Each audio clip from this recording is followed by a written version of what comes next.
বাসায় আসবি না। এই তোদের সমস্যা কি বলতো? হ্যাঁ ভাবি ব্যথা লাগতেছে ভাবি।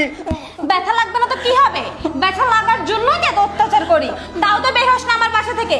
শোন নিজের জামাইকে তো খেয়ে বসে আছিস, এখন আমাদের খাওয়ার জন্য বসে আছিস। শোন নেক্সট টাইম আমার বাসার সামনেও আসবি না। তুই তোর ছেলেকে নিয়ে জাহান্নামে যাবি না কোথায় যাবি সেটা আমার জানার দরকার নেই। যাবে হ ভাবি আপনার পায়ে দিলে আমার বাইর করে না ভাবি। আপনি আমার যখন আমার পোলাটারে মারি। এই ওঠ ওঠ ওঠ বলছি ওঠ। বের হ বের হ। আরে তুমি তুমি দেশে আসবা কই? আমাকে তো একবারও বলনি। হ্যাঁ আমি দেশে আসছি, আমি না জানিয়ে আসছি। আর আপু মামা কি হয়েছে, তোমরা কান্না করতেছো কেন? না না ভাই আমাকে কিছু হয় নাই। আরে ওরকম কিছুই না, এমনিতেই তুমি অনেক বছর পর দেশে আসছো। চলো তো ভিতরে চলো, ওসব কথা না হয় পরে হবে। চলো। দাঁড়াও, ভিতরে যাবো মানে?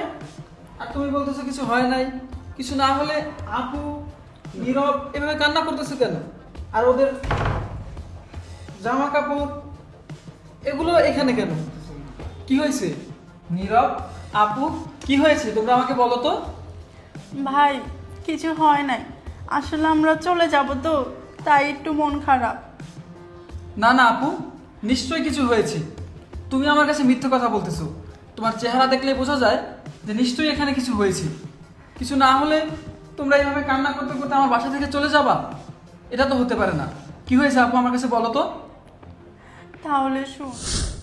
হ্যাঁ মা। আচ্ছা মা তোমরা আসিও। আচ্ছা মা একটু রাখো।